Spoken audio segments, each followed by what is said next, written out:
하나님의 말씀은 고린도전서 1장 18절입니다. 고린도전서 1장 18절입니다. 받들어 있습니다. 십자가를 전파하는 것이 멸망하는 자들에게는 어리석은 것이지만 구원을 받은 우리에게는 하나님의 능력이라 이렇게 말씀하셨습니다. 오늘 말씀 제목은 어리석은 십자가의 능력입니다. 어리석은 십자가의 능력입니다. 십자가는 고대로부터 유래되었죠. 특히 로마 제국에서 아주 흉악범을 처형하는 그러한 사형틀이었습니다.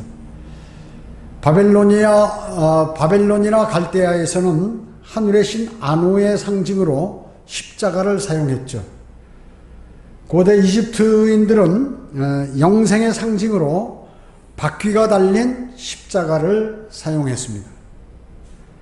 또 그리스 신화에서는 아폴로 신이 십자가형의 호를 가지고 있었죠. 십자가형의 호를 가지고 있었어요.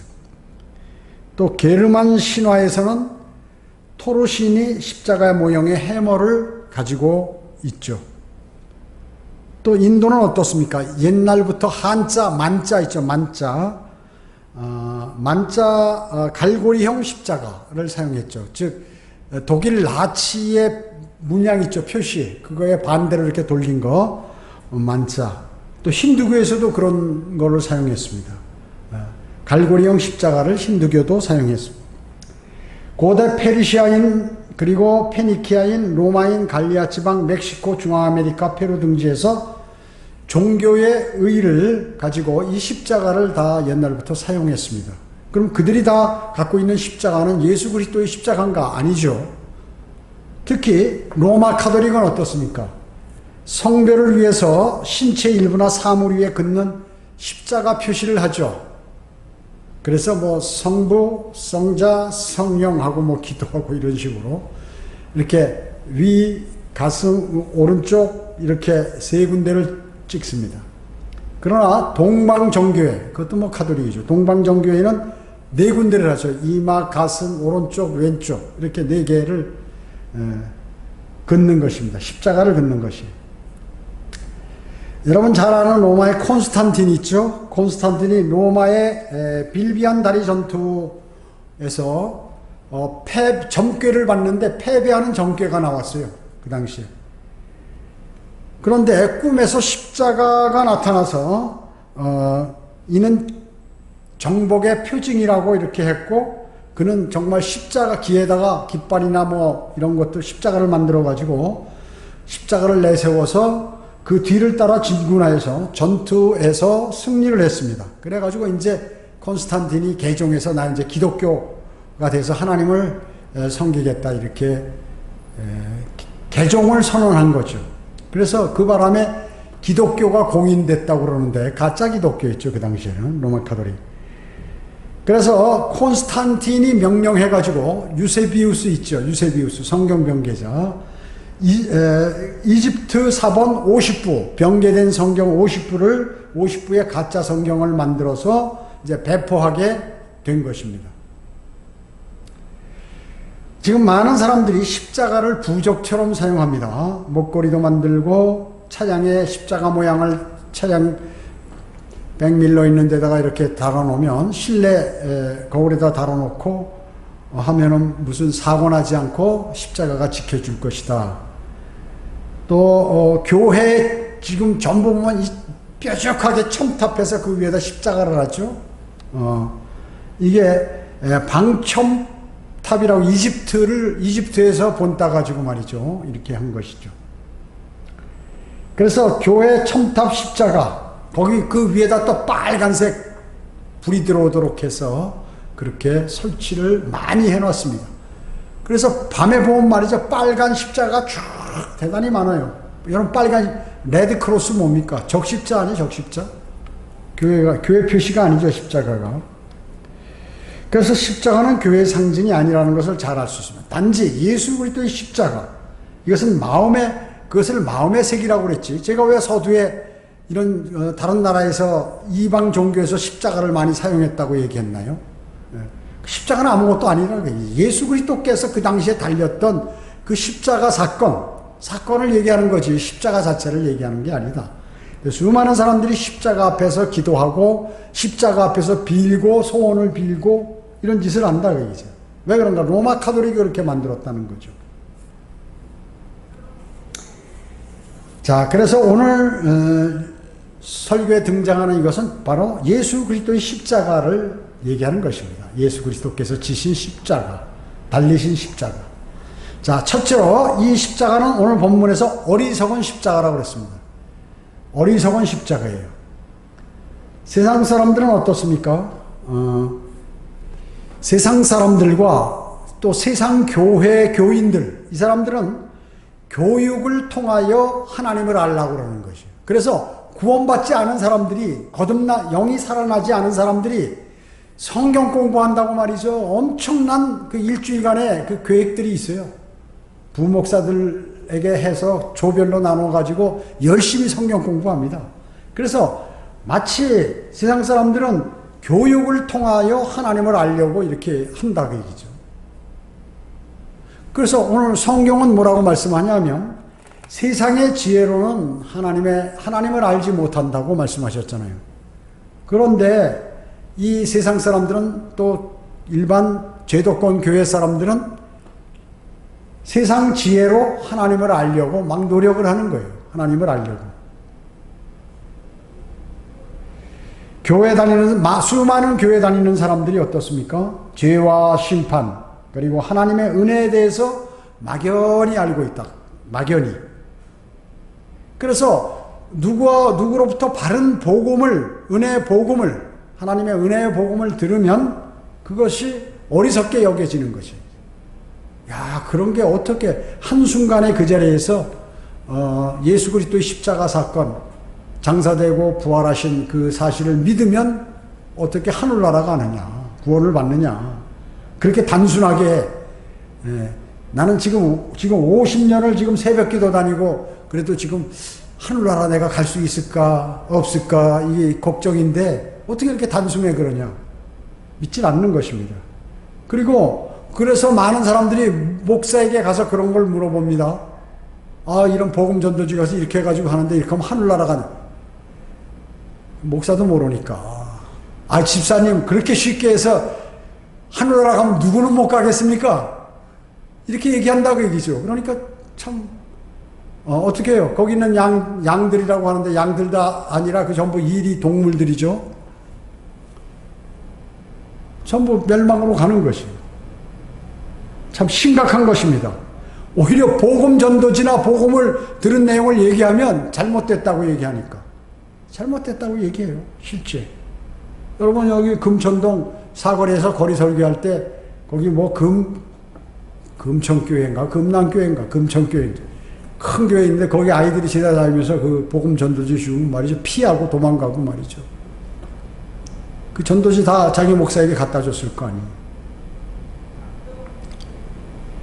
복음 전파자들은 어떻습니까? 그리스도를 위해서 그래서 어리석은 자들이 되는 것입니다. 어리석은 자. 여러분 어때요? 거리 설교하고 시내에서 거리 설교하면 다른 사람들이 여러분을 무슨 존경하고 와서 대단하다고 그럽니까? 간혹 가다 한두 명씩 있어요.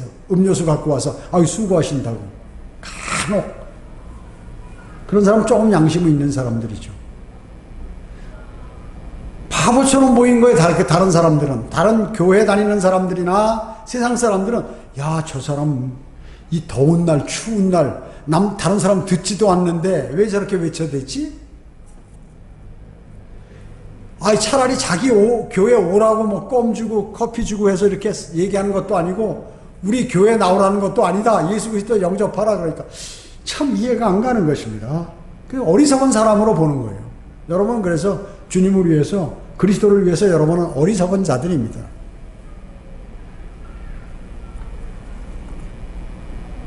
고린도전서 1장 21절은 하나님께서 여기 나오죠. 하나님의 지혜에 있어서는 세상의 그 지혜로 하나님을 알지 못하였기에 하나님께서 복음 전파의 어리석음으로 믿는 자들을 구원하시기를 기뻐하셨느니라. 자, 복음 전파가 어리석다는 얘기죠. 워낙에 세상이 모르니까 그렇게라도 전해서 적은 극소수의 인원이라도 구원시키는 것을 하나님은 기뻐하신다고 말씀하셨잖아요, 여기. 그죠? 주님은 말이죠, 구령에서 그 사람이 영접하든 안 하든 복음 전파 그 자체를 기뻐하신다는 것이에요. 전도지를 나눠주고 개인 구령을 하고 거리 설교하고 그 자체를 주님은 기뻐하시는 거예요. 자, 그리스도인은 뭐예요? 주님이 기뻐하시는 그 일을 하는 사람들이 그리스도인이라고 얘기죠. 사람을 두려워하지 않고 사람들이 어리석은 사람이라고 얘기한다고 그만두고 쭈삣쭈삣대고 그러지 않는다 그 얘기죠. 두 번째, 십자가는 고난의 징표이죠. 십자가는 고난의 징표입니다. 자, 예수 그리스도의 고난, 십자가, 예수 그리스도께서 십자가에 달리셨죠. 세상에 있는 많은 십자가들이 그게 예수님과 관계 있는 게 아니죠. 이방 종교들도 십자가를 사용한다고 그랬죠. 그렇기 때문에 십자가는 교회의 표식이 아니에요. 단 예수 그리스도께서 그 당시 로마 제국 시대 때 십자가에 달려 죽으셨다는 것이죠. 사형틀이다 그 말씀이죠. 그분의 고난은 어떻습니까? 그분은 육신을 입고 이 세상에 오신 하나님이, 그 제가 얘기하는 게 아니라 성경에서 말씀하죠. 하나님이라고. 하나님이 왜 인류를 구원하기 위하여, 인류를 구출하기 위하여, 지옥과 마귀로부터 구출하시기 위하여 이 땅에 사람의 모습으로, 죄 없는 사람의 모습. 여러분, 죄 없는 사람 있어요? 의인은 없나니 없도다. 한 사람도 없다는데. 그러나 예수 그리스도께서는 죄 없는 사람으로 이 땅에 오셨어요. 그분은 죄를 짓지 않으셨어요. 그래서 그분이 바로 화목제물이 되신 것이에요. 여러분, 구약에 제물을 드릴 때 어린 양, 흠 없는 어린 양을 드리잖아요. 짐승을 드릴 때 다리 절고 다리 하나 잘리고 눈 하나 없고 애꾸이고 이런 짐승을 드리지 않아요. 아주 깨끗한 거 좋은 걸로 하나님께 드리지. 그러니까 순수한 때가 덜 묻은 어린 양. 이 큰 놈들은 이거 요령이 있고 꾀도 부릴 줄 알고 그런데 어린 양이 이건 잘 모르잖아요. 그냥 순수하게 하라는 대로 그냥 순수하게 순종한다 그 얘기죠. 주인에게. 그래서 예수 그리스도께서 죄 없으신 분이 여러분들을 영원한 생명으로 인도하시기 위하여 이 땅에 오셔서 십자가에서 피 흘려 죽으셨어요. 그 피는 사도행전 20장 28절에서 하나님의 피라고 말씀하셨어요. 하나님의 피. 인간의 피를 받지 않고 성령으로 잉태되신 그분이 흘리신 피예요. 그래서 피값을 주고 우리를 사셨다는 것이죠. 그래서 장사되었다가 부활하셨죠. 그래서 부활하신 주 예수 그리스도를 구주로 마음으로 받아들이는 그 사람이 영원한 생명을 얻는 것이죠. 그러나 주님께서 달리셨던 그 십자가는 영광이 아니었어요. 그 십자가의 고난을 이기셨을 때 영광을 받으신 것이지 그 십자가 자체는 어마어마한 고난이었다 그 말씀이죠. 그래서 복음과 진리가 있는 곳에 고난과 박해가 당연히 있는 것입니다. 따르는 것입니다. 빌립보서 1장 29절에 그리스도를 위하여 그것이 너희에게 주어진 것은, 그리스도를 위하여 우리에게 무엇이 주어졌어요? 구원. 그러니까 우리에게 구원이 주어진 것은 그를 믿을 뿐만 아니라 그를 위하여 고난도 받게 하려는 것이니, 이렇게 말씀하셨어요. 세상에 많은 사람들은 사랑의 하나님, 또 교회 가면 복 받는다 하나님을 믿으면 이렇게 생각하거든요. 근데 성경은 어떻게 그리스도를 위하여 고난을 받기 위하여 구원을 시켰다. 그러니까 세상에 구원받지 않은 사람들이 그런 얘기하는 거고, 성경에서는 구원받은 그리스도인은 주님을 믿을 뿐만 아니라 그를 위해서 고난도 받게 하려고 그렇게 구원시켜 주셨다는 것이요, 하나님께서. 주님께서는 구원받은 그러한 사람 그리스도인을 지키신다고 말씀하셨죠. 디모데후서 1장 12절에 이런 연으로 내가 이러한 고난을 당해도 부끄러워하지 아니하노니 이는 내가 믿은 분을 알고 내가 위탁한 것을 그날에 대비하여 그분께서 능히 지키실 줄 확신함이라. 사도 바울이 고난을 많이 당했지만 부끄러워하지 않았다 그 얘기죠. 왜 그러냐면 주님이 재림하셔서 이제 주님이 오실 날까지 나를 능히 지켜주시고 이제 나에게 좋은 것들을 이렇게 주시기 위해서 그런 것이다 하는 것을 알기 때문에 고난을 당해도 부끄럽게 여기지 않았다는 것이죠. 사도 바울 주변에 있었던 그의 과거의 동료들이나 주변 사람들 뭐라고 했겠어요? 야, 너 고생을 사서 한다. 왜 그러냐? 그 좋은 신분, 좋은 가정, 좋은 그런 거 다 팽개치고 왜 그 짓을 하느냐라고 이렇게 얘기하지 않았겠습니까? 워낙 고난을 많이 받으니까. 신분이 좋았던 사람, 또 많이 배웠던 사람, 앞길에 출세가 보장되어 있던 그 사람 다 집어던지고 배설물이라고 하며 주님의 지식이 너무나 고상해서 말이죠. 그것을 선택했다 그거죠. 디모데후서 1장 8절은 그러므로 너는 우리 주의 증거나 나의 죄수된 나를 그의 죄수된 나를 부끄러워하지 말고 하나님의 능력에 따라 복음을 위하여 고난의 동참자가 되라. 사도 바울이 디모데에게 편지 보낼 때 감옥에서 우리 주의 증거나 내가 복음을 전하다가 죄수되었다고 너 나은다고 부끄러워하지 말라 그 얘기죠. 그리고 능력이 뭐야? 하나님의 능력이 복음이라. 하나님의 능력에 따라 복음을 위하여 고난의 동참자가 되라. 이렇게 말씀하셨어요. 고난을 받아야 멸관을 받죠. 그 복음은 어때요? 세상이나 마귀가 싫어하는 거죠. 싫어합니다. 그래서 반대하는 거거든요. 그러니까 반대에 부딪히면 어때요? 어려움이 오죠.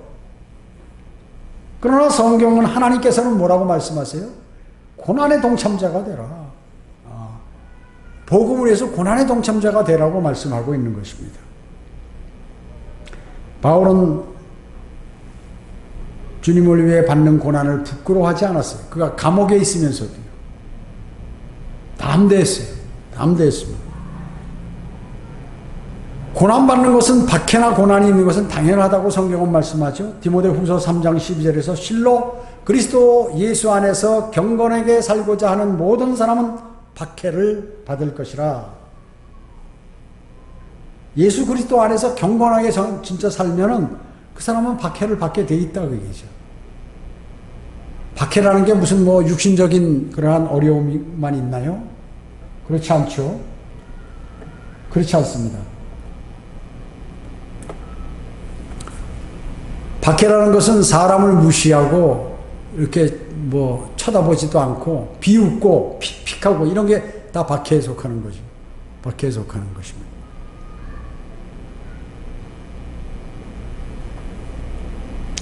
빌립보서 3장 10절은 이는 내가 그를 알고 그의 부활의 능력과 그의 고난의 교제를 알아 그의 죽음의 본을 따르려 함이며.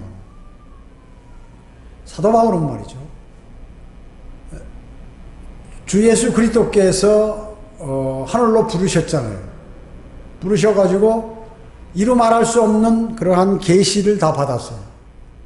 그래서 그는 항상 빨리 죽든가 아니면 뭐 내가 주님께서 나를 부르시든가 해서 빨리 셋째 하늘에 가고 싶었어요. 낙원에. 빨리 가고 싶은 것이에요.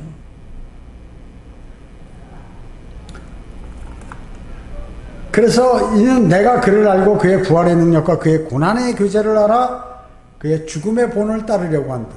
나 주님을 위해서 나 죽겠다 각오가 돼 있는 거죠. 빨리 죽으면 주님을 위해서 죽으면 면류관도 받을 뿐만 아니라 좋은 곳에 빨리 가고 너무 좋은 거예요. 그게. 그렇게 생각했더니 그래서 능력을 위한 상. 사도 바울은 뭐라고 하냐면 그 상이 뭐냐면 능력 받을 수 있는 능력의 상이 바로 고통이라는 고통. 그렇게 얘기한 것입니다. 십자가 없으면 멸류관이 없기 때문에 그는 능력을 위한 상이 고통이다. 주님을 위해서 받는 고통을 주님을 위해서 고통을 받으면 면류관이 반드시 있다는 것을 알아서 아, 나는 주님께서 나 상 주시려고 고난을 주는구나. 이렇게 그래서 기뻐했던 거예요. 그는 로마서 8장 17, 18절에 자녀이면 또한 상속자들이니 하나님의 상속자들이요 그리스도와 함께한 공동 상속자들이니 우리가 그와 함께 고난을 받는 것은 함께 영광도 받게 하려 함이니라. 이는 현재의 고난들이 우리에게 나타나게 될 영광에 감히 비교되지 못한다고 내가 여기기 때문이라. 이렇게 말씀하셨어요. 대단하죠? 대단합니다. 구원받아서 하나님의 자녀가 되었으면 나는 하나님의 상속자다. 하나님이 가진 재산을 다 받을 수 있는 사람이다. 또 주 예수 그리스도와 함께 공동 상속자다. 그러니까 주님과 함께 내가 주님으로 인한 고난을 받으면 주님이 영광 받으신 것처럼 나도 영광을 받는다. 그렇기 때문에 우리가 지금 고난을 받지만 그거 별거 아니다.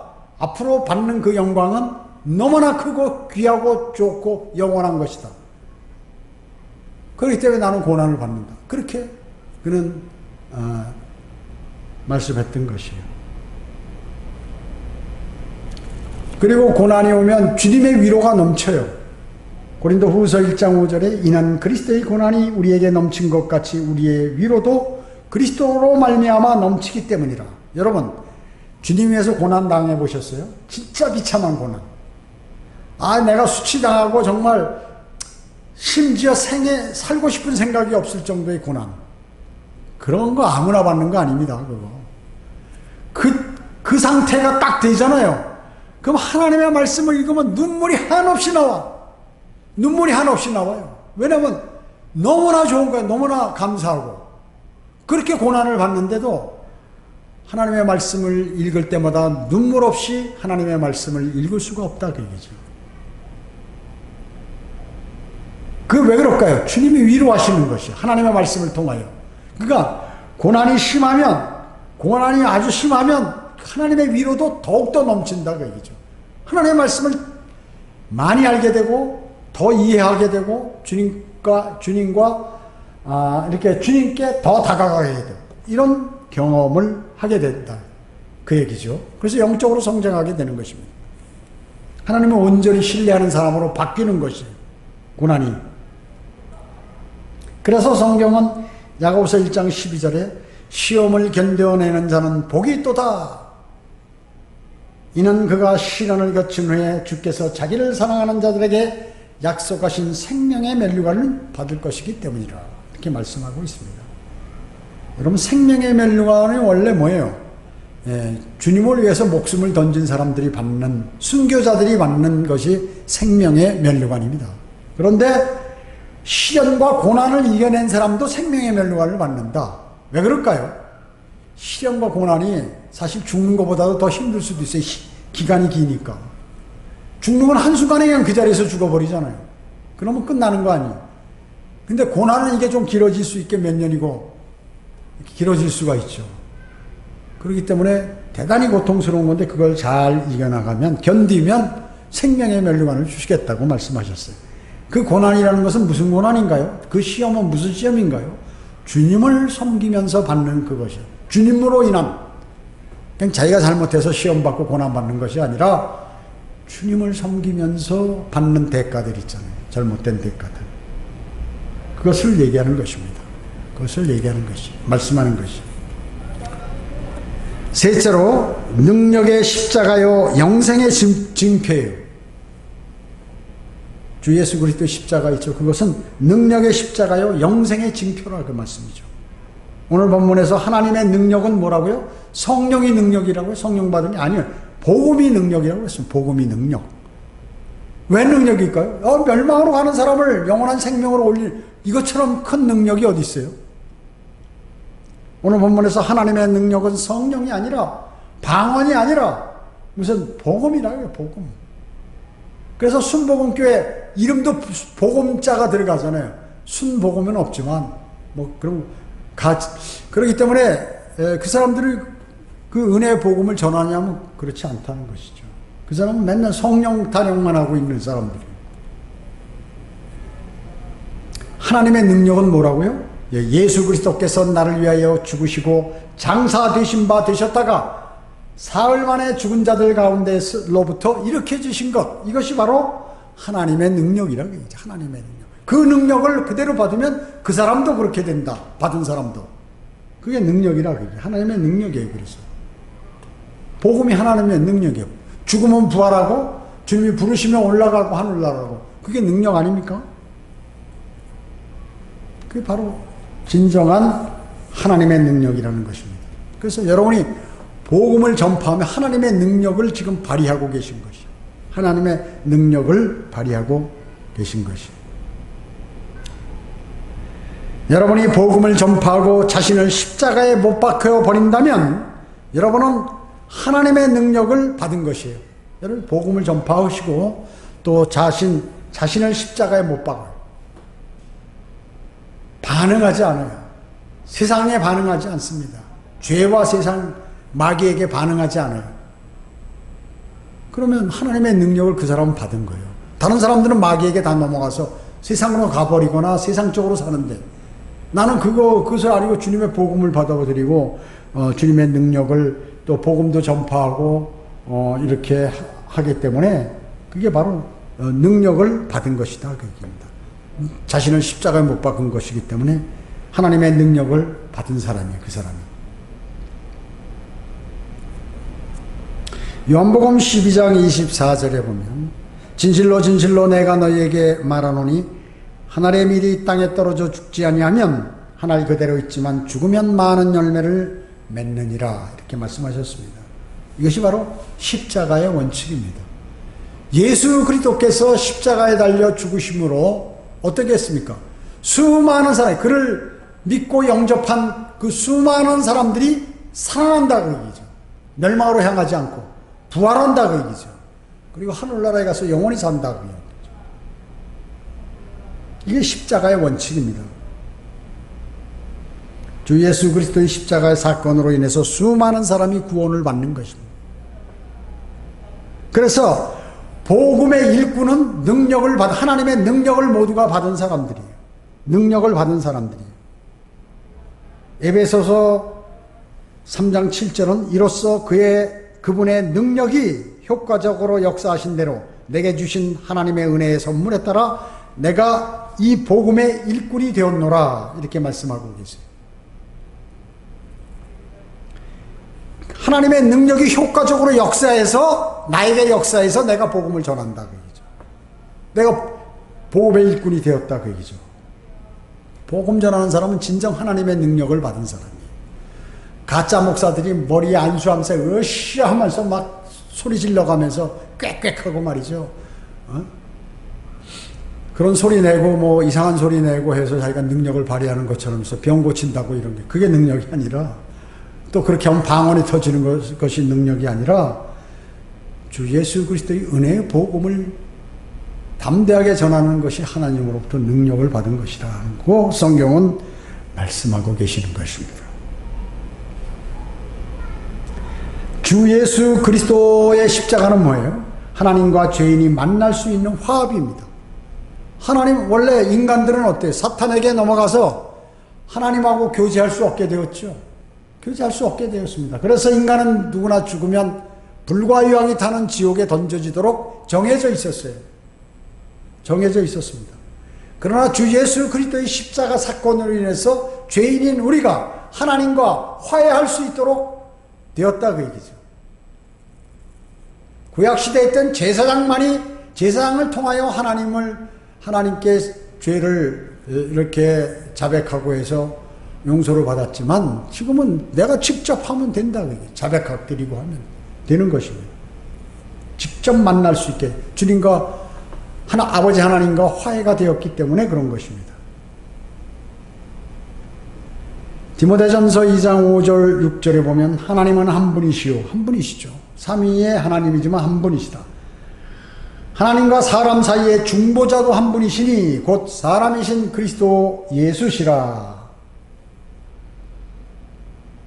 기도를 중보해 줄 수 있는 분이 누구예요? 예수 그리스도 한 분이다. 우리가 다른 사람을 성도를 위해서 기도하면 합심해서 그 사람 기도를 해주는 거지 중보 기도는 아니지 사실 엄밀하게 따지면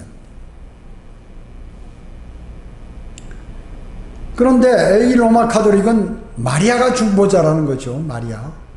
마리아 자신이 죄인이었기 때문에 정결례를 행한 사람이고, 그 사람은 하늘로 승천한 사실이 없고, 신약시대의 모든 제자들은 마리아에게 기도한 사람이 단 한 사람도 없었고, 그런 것이에요. 그리고 마리아는 예수님을 낳고 나서 그 후에도 자기 동생들을 낳았다고 얘기죠. 적어도 5명 이상을 낳았어요. 그렇기 때문에 마리아는 중보자가 아닙니다. 중보기도 할 수 있는 중보자가 아니에요. 중보자는 한 분, 그리스도 예수 한 분이다. 한 분인 것입니다. 넷째로, 주 예수 그리스도 십자가는 넷째로 피난처인 성소요, 경건한 삶의 인도자인 것입니다.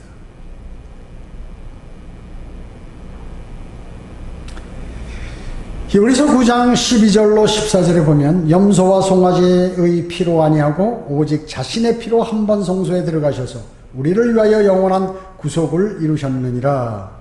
황소와 염소의 피와 암송아지 제도 불결한 자들에게 뿌려 그 육체를 정결케 함으로써 거룩하게 한다면, 하물며 영원하신 성령을 통하여 흠없는 자신을 하나님께 드린 그리스도의 피가 어찌 죽은 행실에서 너의 양심을 정결하게 하여 살아계신 하나님을 섬기지 못하게 하겠느냐, 이렇게 말씀하고 계십니다. 과거 구약 시대 때 제사장이 피 뿌렸죠. 성소에 들어가서, 또 지성소에 들어가서 피 뿌렸죠. 지성소에 들어가서 피를 뿌렸습니다. 제단에도 뿌리고 지성소에도 뿌리고. 그러나 예수 그리스도의 십자가 사건 이후에는 그런 것이 필요 없죠. 중보자가 필요 없어요. 자, 그리고 그리스도의 피 뿌림은 우주적인 피 뿌리는 것의 모형입니다. 제사장들이 피 뿌리는 거 있죠? 제사장이 피 뿌리는 것은 주님께서 죽으셨을 때 그 주님의 피가 우주에 다 뿌려진 것의 모형이라고 얘기죠. 구약 제사장의 피 뿌림은. 예수 그리스도께서 그렇게 나중에 십자가에 달려 피를 뿌림의 예표, 모형이다. 그래서 여러분, 둘째 하늘과 셋째 하늘에 거대한 물층이 있죠. 거기가 붉게 물들어 있다고 성경은 나오잖아요. 붉게 물들어. 홍해나 홍해. 붉게 물들어 있어요. 거기서 헤엄치고 돌아다니는 머리 7 달린 용 있잖아요. 그게 무슨 용이에요? 요한계시록 붉은 용이라고 나오는 거예요. 그래서 그 안에 헤엄치고 돌아다니는, 거기서 헤엄치다가 세상에도 나왔다가 다시 올라갔다가 셋째 하늘은 못 올라가고, 셋째 하늘까지는 불러야 올라오죠. 하나님께서 불러야 올라올 수 있고, 셋째 하늘에서 쫓겨났기 때문에 그런 것이죠. 그래서 과거에 죄를 지으면 제사장에게 짐승을 갖다 주면 레위인들이 그걸 다 잡아가지고 말이죠. 제사장들과 레위인들이 잡아가지고 어떻게 해요? 그 제단에 태우고 그 피를 나중에 가지고 또 1년에 한 번 대제사장이 들어가서, 물론 그 전에는 이제 제단에도 뿌리고 또 태우고 제물을 그렇겠지만, 속죄일날 1년에 한 번 대제사장이 짐승의 피를 가지고 지성소에 들어가서 뿌렸잖아요. 자신과 백성들의 죄를 위해서 피를 뿌린 거죠. 그래서 그 당시에도 죄를 지면 그렇게 황소와 염소 그리고 양, 암송아지 이런 것들에 피를 뿌리고, 또 재를 태워가지고 재를 만들죠. 그때도 그 용서함을 받았는데, 그때마다 물론 죄를 질 때마다 그렇게 한 거지만요. 하물며 성령을 통하여 흠없이 자신을 하나님께 드린 그 예수 그리스도의 피, 보배로운 피, 그게 어떻게 우리의 양심을 정결케 하지 못하겠느냐. 그리고 정결케 해서 하나님을 섬기지 못하게 하겠느냐, 그 말씀인 것입니다. 즉 영원한 효과가 있다는 것이 주 예수 그리스도의 단 한 번에. 그래서 제사를 드리지 않는 거예요. 그 로마 가톨릭 같이 매번 그렇게 제사죠. 이렇게 말하자면 미사를 드리지 않는 것이에요. 예수 그리스도의 십자가 사건 한 번으로 딱 끝난 거예요. 우리가 지금 경배드리고 예배드리는 것은 위대하신 그분과 만나서 그분을 찬양하고 그분의 위대하심을 하고 그분께서 하신 말씀들을 마음에 새기고 이러기 위해서 하는 것이지, 로마 카톨릭이 하는 그 미사가 아니에요. 로마 카톨릭은 어때요? 미사 때마다 주의 만찬은 주의 만찬은 뭐예요? 신부가 기도를 하면 그 빵은 예수님의 살로, 그 다음에 포도주는 예수님의 피로 변한다는 것 아닙니까? 완벽하게. 그래서 그 사람들이 마시는 건 피를 마시는 거예요. 기도하고 신부가 기도하면 예수님의 피로 변한다고 그러기 때문에. 그 피는 흡혈귀야, 흡혈귀. 피 마시는. 빵은 예수님 살이에요. 살을 뜯어먹고 앉았는 거예요. 좀비인지 뭔지 하여튼 모르겠는데, 드라큘라인지 하여튼 뭔지 모르겠는데, 하여튼 살을 뜯어먹고 피를 빨아먹고 그렇게 한다.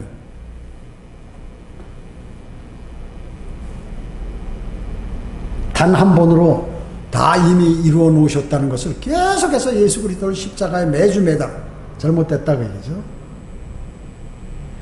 그리고 그 십자가, 주 예수 그리스도의 십자가는 뭐예요? 우리를, 그리스도인을 경건한 삶으로 인도한, 경건한 삶으로 인도해.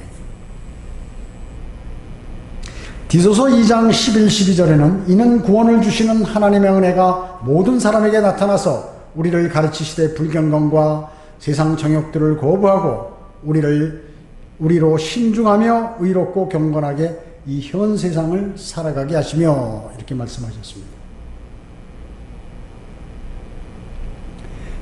하나님께서는 어때요? 모든 사람이 구원을 받고 진리의 지식에 이르시길 원하죠. 원하시는 것입니다. 디모데전서 2장 4절에서. 그래서 바른 성경을 늘 공부합니다. 진리의 지식에 이르기 위해서, 구원받은 그리스도인. 그러면 이 십자가는 이 모든 종류를 가리키죠. 어때요? 예수 그리스도의 십자가를 생각하고 또 하나님의 주 예수 그리스도의 복음, 하나님의 은혜의 복음을 이렇게 상기하고 하면 세상에 불경건한 것들을 거부하게 돼요. 여러분, 과거에 구원받기 전에는 세상과 많이 접해서 자기가 하고 싶은 거, 또 마귀가 유도하면 그런 대로 그냥 이렇게 살아왔잖아요. 그러나 이제 그러한 불경건한 것을 난 그 구원받은 그리스도인 그런 거 안 한다. 거부한단 말이죠. 그리고 세상의 정욕도 거부합니다. 주 예수 그리스도의 십자가로 은혜를 받은 사람은 또 신중한 삶을 살고 올바른 삶을 살고 경건한 삶을 삽니다. 그러면서 주님의 다시 오심을 고대하는 사람이라 그 얘기죠. 이 현 세상은 어떻습니까? 성경에서 악하다. 악한 현 세상이라고 해요. 악합니다. 누구의 관장하에 있나요? 마귀의 관장하에 있어요. 그래서 세상에 일어난 일 보면 정상적인 게 하나도 없어요. 정치, 경제, 사회, 문화, 체육 모두 마찬가지예요. 정상적인 게 없어요. 맨날 사건이 일어나. 근데 밝혀지지 않았을 뿐이지, 밝혀져도 조금만 밝혀질 뿐이지, 빙상의 일각. 나머지 어마어마하게 많은 일들이, 불합리하고 부조리한 일들이 많이 벌어지고 있다는 것이. 왜 그럴까요? 마귀가 관장하는 세상이기 때문에 그렇습니다. 마귀가 관장하는 세상이기 때문에. 이 세상에 있는 사람들은 어떻습니까? 묶여있는 사람들입니다. 그들은 세상 사건들의 시간을 투자하고 연구하는 일이 가치가 있다고 생각하는 것이에요. 그래서 세상 일에 투자하는 거예요. 그 사람들, 세상 사람들은. 잘못 생각하고 있죠? 잘못 생각하고 있습니다. 조금 있으면 주님께서 우리를 부르십니다. 물론 시한부 종말론자처럼 알지도 못하면서 주님만이 아시는 그 일을, 정확한 날과 시간을 주님만이 아시는데 그것을 정해놓고 말이죠. 자기는 믿지 않으면서 하는 그런 많은 이상한 시한부 종말론자들이 있지만 주님의 오심은 거의 다가왔다 그 얘기죠. 가까웠다. 1948년도 이후 이스라엘이 독립 이후에 태어난 모든 사람은 죽음을 보지 않고 구원받은 그리스도인이 있다면 들림받을 확률이 대단히 높다는 것입니다. 산채로 들림받는, 죽음을 보지 않고. 그러면 바로 그리스도의 심판석에 서게 되는 것입니다. 오늘 우리 본문 말씀은 대단히 중요한 말씀이에요. 대단히 중요한 말씀이에요. 십자가는 어떻다고요? 어리석다, 어리석. 십자가를 전파하는 것이 지옥으로 향하는 사람, 그 사람들에게는 어리석게 보인다. 그렇지만 구원을 받은 사람들은 그것이 하나님의 능력이라는 사실을 안다는 것입니다. 하나님의 능력이라는 사실을 안다는 것입니다. 세상에 널려있는 그 십자가가 중요한 것이 아니고 교회 첨탑에 달려있는 십자가, 단상의 뒤에 걸려있는 십자가가 중요한 것이 아니라 로마 가톨릭 성당 안에 있는 거창한 십자가가 중요한 것이 아니라 예수 그리스도께서 2000년 전에 달리셨던 그 십자가 사건, 그것이 오늘 그 사건으로 인하여 우리는 영원한 생명을 얻었고 하나님의 아들들이 되는 권세를 얻었으며, 그리고 앞으로 좋은 것들이 다 준비되어 있다. 어마어마하게 천년왕국과 새 예루살렘에서 다 준비해 놓으셨다, 그 말씀이죠. 왜? 다른 사람들은 구원이 아주 쉬운데, 물 마시는 것만큼 쉬운데 그 쉬운 것을 안 했기 때문에. 왜 그들은 불과 유황이 타는 못으로 죄에 대해서 심판을 받나요? 예수 그리스도를 믿지 않았기 때문에 그렇습니다. 예수 그리스도를 믿지 않았기 때문에 심판을 받는 것이에요. 세상에 죄를 지어서 심판을 받는 게 아니라 예수 그리스도를 영접하지 않았기 때문에 심판을 받는 것입니다. 불과 유황에. 우리는 어때요? 구원받은 죄인이죠.